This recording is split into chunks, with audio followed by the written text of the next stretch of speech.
Bonjour à tous, bienvenue dans cette deuxième vidéo sur le dessin, sur mes conseils de dessin que je donne, qui du coup traitera très spécifiquement du dessin en lui-même, qui fait donc suite à la première vidéo dans laquelle je traitais de matériel, première vidéo que si vous n'avez pas vu, je vous invite à aller regarder, parce que sinon, je suis obligé de donner une raison vraiment, vous pouvez juste aller la voir pour savoir quel matériel utiliser. Je vais donc dans cette vidéo directement vous livrer mes dessins, pas mes dessins, mais non, ils sont à moi, ils m'appartiennent, vous ne les aurez jamais. Ha! Je vais donc vous livrer dans cette vidéo directement mes conseils de dessin, donc comment est-ce que moi je dessine, et tout ça en fait en m'appuyant sur le dernier speed art que j'ai sorti sur ma chaîne, sur The Keeper. Il est gentil The Keeper. Vous lui faites des câlins, vous lui faites des bisous, il est gentil, il est mignon, il est... Vous craignez quand je fais ça? J'espère. J'ai pas repris le speed art original parce que je l'ai beaucoup monté et fait des cuts, donc je l'ai repris un petit peu, mais c'est le même rush. C'est les mêmes rushs, c'est à la base c'est du coup la même vidéo, le même dessin. Donc je m'appuierai dessus du coup pour illustrer un petit peu mes propos. Puisque c'est la deuxième fois que je tourne cette vidéo, la première fois m'ayant énormément déçu puisque j'ai tenté un truc du genre filmer deux trucs en même temps et ça ne fonctionne pas!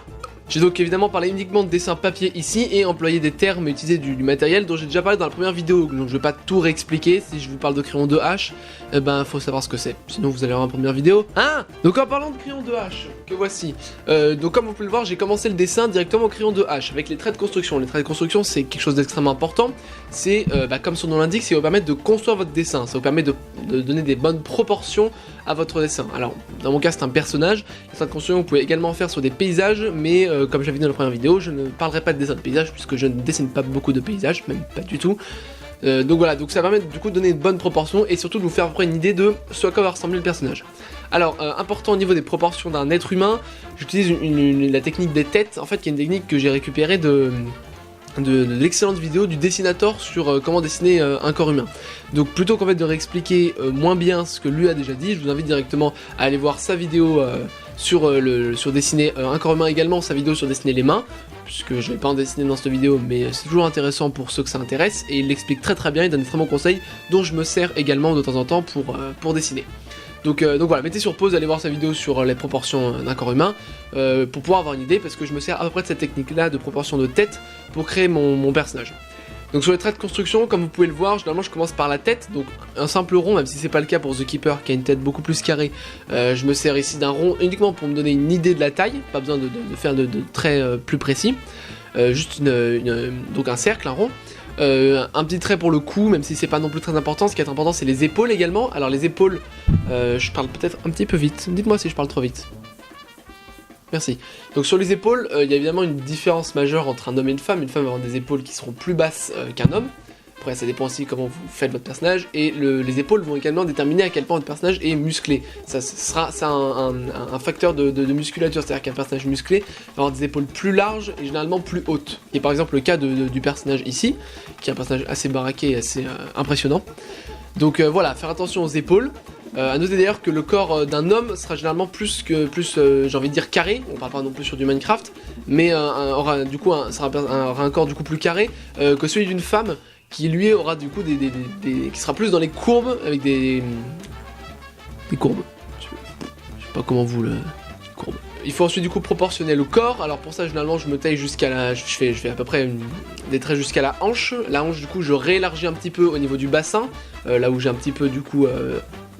resserré, c'est ça, j'utilise des mots mais je ne sais pas lesquels. Je m'occupe généralement des bras après, je m'occupe d'abord des jambes. Donc pour ça généralement je dessine deux cercles qui me permettront de déterminer à peu près où se trouveront le début des cuisses. Essaye soit à quoi du coup je commence, cuisses qui partent généralement du coup plus larges au début et plus fines au niveau du genou. Au niveau du genou ensuite on attaque le bas de la jambe. Ce bas de la jambe du coup qui redescend un petit peu et qui se resserre au niveau du pied, de la cheville, où vous allez pouvoir dessiner le pied. Pour les traits de construction du pied, je commence toujours par le talon. Le talon je le dessine sous la forme d'un espèce de triangle qui va m'indiquer à peu près la direction que va prendre le pied. Je dessine en général après au bout une autre forme. Je suis en train de regarder mes pieds en même temps, c'est très troublant. Donc je dessine généralement une autre forme ensuite pour déterminer à peu près où se trouve les orteils, et à partir de ça je relie pour donner une forme à peu près logique. Important aussi, les pieds ne les tracez pas dans la même direction. Vos deux pieds, si vous êtes de face, vous n'allez même pas forcément les tenir comme ça. Si vous êtes de côté, vous n'allez pas les tenir exactement comme ça, parallèle. Il y a toujours un espèce de petit écart, par exemple comme ça. Même que si vous dessinez un personnage de face, il n'aura pas les pieds comme ça, il n'aura pas les pieds comme ça, ni comme ça, il aura les pieds légèrement écartés comme ceci. Du coup, si on le repasse comme ça sur un autre point de vue, on aura des pieds à peu près écartés comme ça. Ne dessinez pas des trucs parallèles, on n'est pas en maths. Ensuite j'attaque les bras. Pour les bras c'est pas bien compliqué puisque l'épaisseur est à peu près la même, si ce n'est que l'avant-bras a une forme un peu plus particulière comme vous pouvez le voir ici. C'est plus gros et épais sur cette zone là alors que ça se resserre au niveau du poignet, donc je dessine généralement une forme comme ça sans dessiner le poignet ou la main pour commencer, afin de donner une petite idée de ce que ça va donner. La main c'est une partie du corps très difficile à dessiner, donc encore une fois je vous renvoie vers la vidéo du dessinateur qu'il a fait dessus, c'est très intéressant, ça parle de tranches de pain de mie et de saucisses. Et ensuite pour la main, généralement sur les traits de construction, je me contente de faire une forme assez vague, quelque chose qui ressemble à peu près à un triangle, mais qui a à peu près la forme d'une main fermée comme ceci. Vous pouvez le voir. C'est à peu près une forme triangulaire comme ceci. Pour les doigts, je m'en occupe après. Voilà à peu près pour les traits de construction de base. Ensuite, je continue toujours au 2H pour essayer de donner un peu plus de... pour commencer en fait le vrai dessin. Donc pour la tête de The Keeper, bon, c'est un petit peu particulier évidemment, je vais pas pouvoir donner de vrais conseils de tête étant donné que c'est un coffre-fort. C'est un coffre-fort, on va le dire comme ça, c'est un coffre-fort. Donc pour la proportion, bon, pour dessiner en fait les proportions de visage, est-ce que je peux m'appuyer sur un de mes dessins ? Alors en fait je vais directement m'appuyer sur l'autoportrait que j'ai fait qui me met très peu en valeur, que vous avez sans doute vu si vous me suivez sur Instagram et j'espère que vous le faites, qui est celui-ci, voilà. Il y a un truc, avouez, il y a un truc. Donc pour le dessin de visage, ce qui est important du coup de déterminer c'est tout d'abord la forme du visage, donc pour la mienne c'est une forme plutôt allongée, c'est ultra égocentrique putain, je suis en train de me prendre comme exemple pour... c'est ultra égocentrique, je vais prendre un autre dessin. Voilà. Celui-là, ça ne représente personne en particulier, et si c'est un membre de votre famille, je suis désolé pour vous, j'ai un super pouvoir. Donc ce qui est important c'est d'abord déterminer la forme du visage, donc dans ce cas-ci c'est plutôt une forme plutôt ovale, plutôt allongée. Oh putain, j'ai totalement bougé le cadre. C'est vraiment une vidéo à l'arrache, c'est incroyable, il n'y a rien qui est organisé. Le menton, alors sur le menton et sur la mâchoire, encore une fois, il y a une grande différence majeure entre un homme et une femme. C'est-à-dire qu'une femme va avoir un menton généralement plus pointu, pas forcément aussi carré, et pareil pour la mâchoire, une mâchoire qui sera moins angle droit comme ceci, qui sera également généralement plus haute et donc plus arrondie. Au niveau des proportions du visage, les yeux se trouvent à peu près, vous pouvez prendre même ma gueule qui est magnifique, comme exemple, les yeux se trouvent généralement à peu près au milieu du visage. Pour ça, en fait, il faut toujours tracer un double axe, un premier axe vertical qui va permettre de séparer le visage en deux, j'ai shooté mon micro, et un autre axe que vous allez faire du coup perpendiculaire au premier axe, qui va vous permettre en fait de déterminer la position des yeux. En fait, le deuxième axe que je suis en train de montrer ici, ce sera l'axe sur lequel vont se poser les yeux, comme si vous allez les déposer dessus. Alors au niveau des yeux, moi sur mes dessins, je les fais toujours très peu réalistes, c'est-à-dire très gros, ce qui n'est pas le cas normalement sur l'être humain, mais si vous voulez des conseils de dessin réalistes, vous êtes tombé sur la mauvaise vidéo. Le nez, quant à lui, se trouve à peu près, en fait du coup entre les yeux et la bouche. J'ai vraiment besoin de vous l'expliquer ça, vous êtes allé en maternelle, non? Pour la bouche, il n'y a pas vraiment de spécificité particulière du placement. Évidemment, faut pas la coller au menton comme non plus la foutre ici, sinon il y a vraiment un problème. Disons que généralement la lèvre supérieure atteint un quart du visage, environ, à partir du bas. Après ça dépend, les gens ne sont pas tous les mêmes, vous pouvez très bien faire une bouche plus haute ou plus basse suivant. Mais c'est une estimation.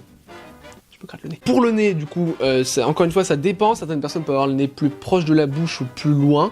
Donc c'est encore une fois à vous de voir. De toute façon, vous verrez bien sur les proportions si ça colle correctement. Au niveau du crâne, alors, les erreurs classiques qu'on peut avoir sur le crâne, c'est faire un crâne trop petit ou trop gros.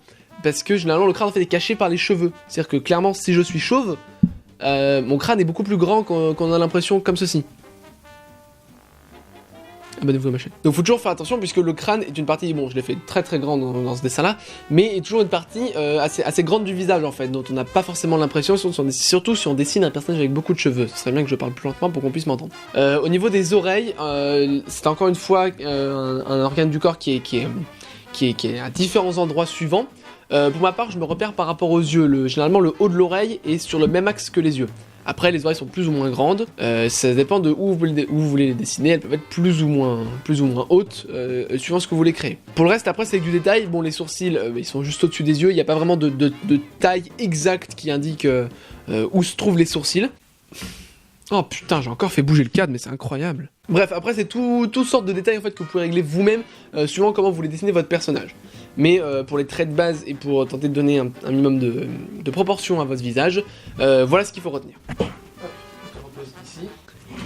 Oh mais putain, mais je vais arrêter de le bouger ce cadre. Voilà pour ce qui est des conseils par rapport au visage. Donc pour revenir au dessin de The Keeper, puisque c'est le dessin sur lequel je m'appuie, comme vous pouvez le voir, je suis encore sur les traits de construction, mais je commence déjà à donner un vrai aspect au dessin, en commençant des vrais traits. Je suis toujours sur du 2H, donc crayon plutôt sec, sans essayer de trop appuyer, puisque appuyer, surtout avec le côté pointu de votre mine, ça va creuser le papier, mettre du crayon à l'intérieur, et ce sera quasiment impossible à retirer ensuite en gommant, et ça va rendre très moche. Donc faites attention, n'hésitez pas à utiliser un côté un peu plus foncé ou un peu plus pointu pour donner une vraie marque, mais n'appuyez pas trop fort et n'enfoncez pas pour ne pas creuser votre papier. C'est l'erreur majeure à faire qui généralement fout en l'air votre dessin et c'est bien dommage. Concrètement, ce que je fais, c'est que je passe par-dessus tous les traits de construction que j'ai fait de base pour ajouter du coup du réalisme, donc commencer à faire un petit peu les membres, les vêtements, surtout ce qui est important.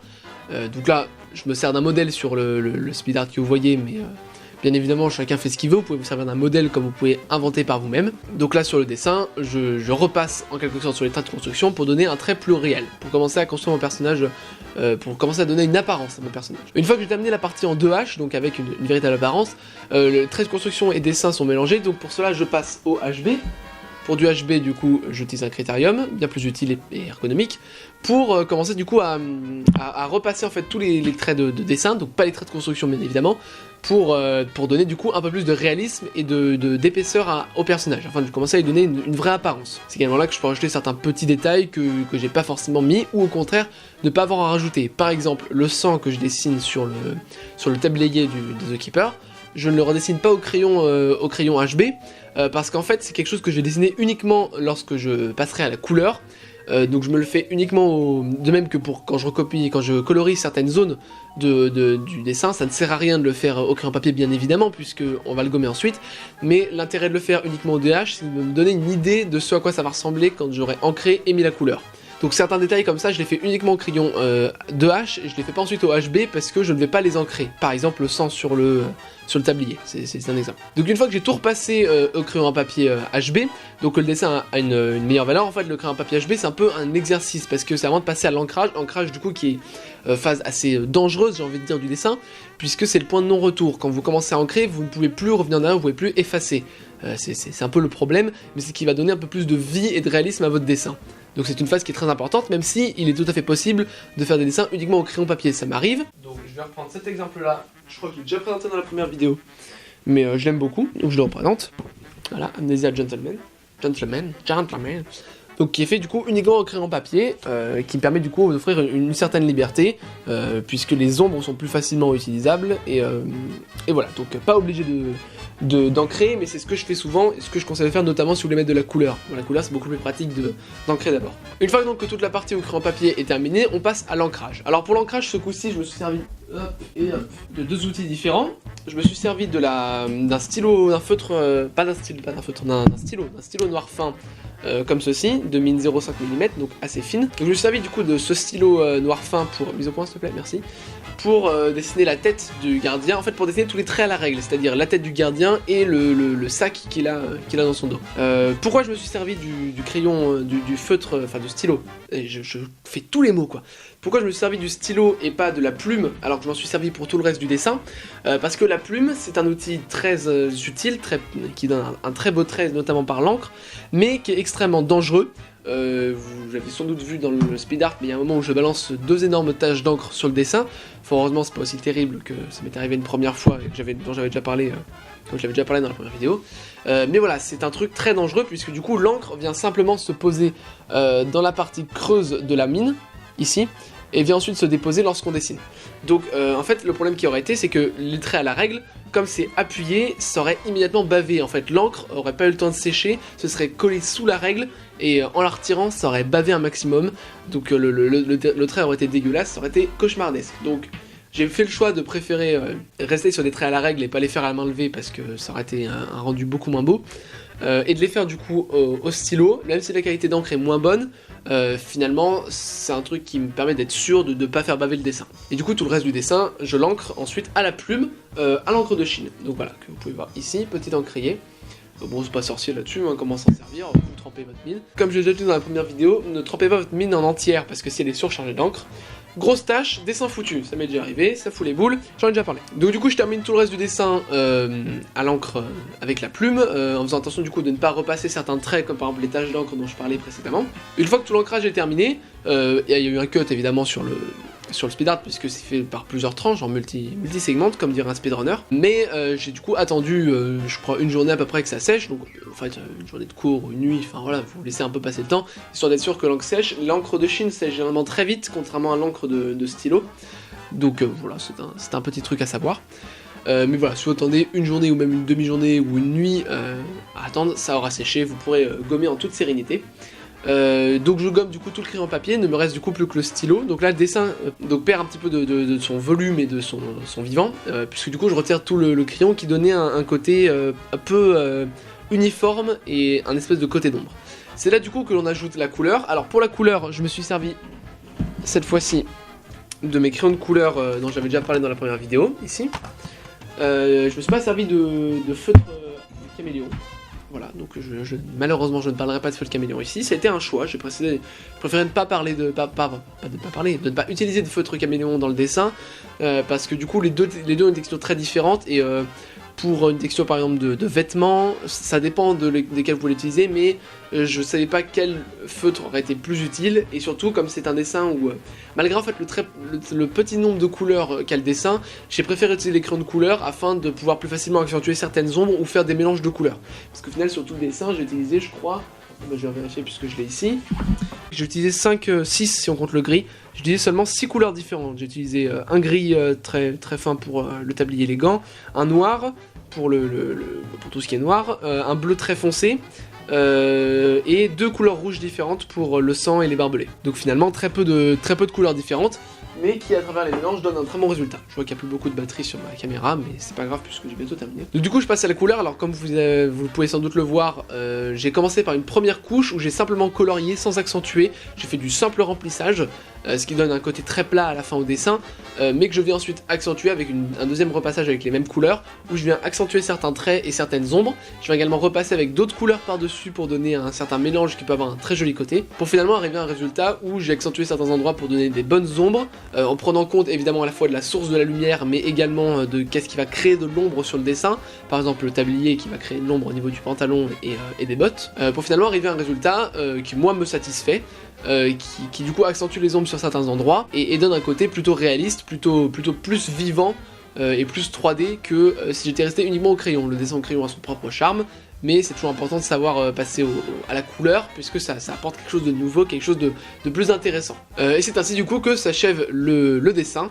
Donc ça c'était du coup un exemple simplement de ce que je dessine. Évidemment si vous voulez d'autres exemples, ben je vous invite, je sais pas si vous voulez regarder, mais je vous invite à regarder mes vidéos speed art. C'est un peu des vidéos du coup bonus sur la chaîne, c'est pas des trucs sur lesquels je travaille beaucoup, ça me prend le temps d'un dessin à tourner, donc autant dire pas de temps supplémentaire, et le montage ça me prend généralement très peu de temps, 1-2 heures maximum.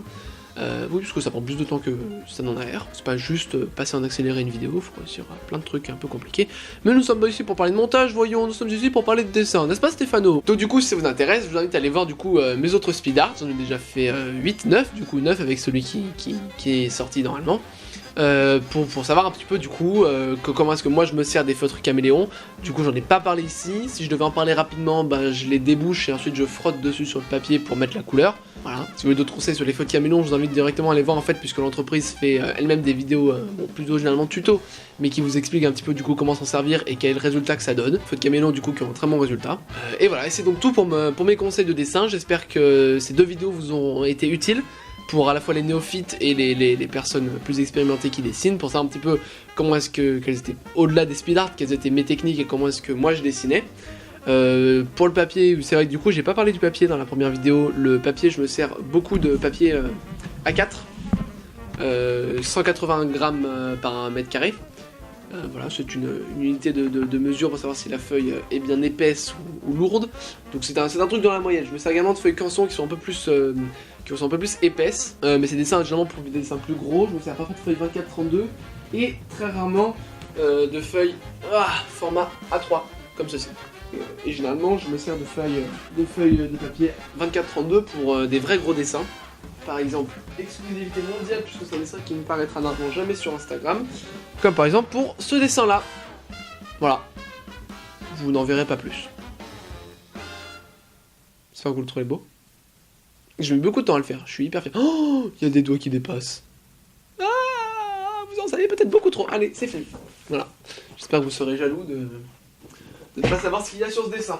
Et ben voilà, et bien c'est à peu près tout. Je pense pas avoir besoin de plus parler de feuilles, de feuilles de papier et de dessin lui-même. Merci d'avoir regardé ces 2 vidéos, si jamais vous avez regardé, j'espère qu'elles vous auront été utiles, qu'elles vous auront permis d'en apprendre un peu plus sur le dessin et sur mes façons de dessiner. Je vous donne rendez-vous très bientôt pour de nouvelles vidéos qui sortiront probablement avec toujours plus de retard que de prévu, puisque je suis extrêmement mal organisé. Mais c'est ainsi, le prochain j'analyse YouTube, parce que j'ai des gens qui sont là, autant leur dire de quoi ça parlera. Le prochain j'analyse YouTube, ça parlera de...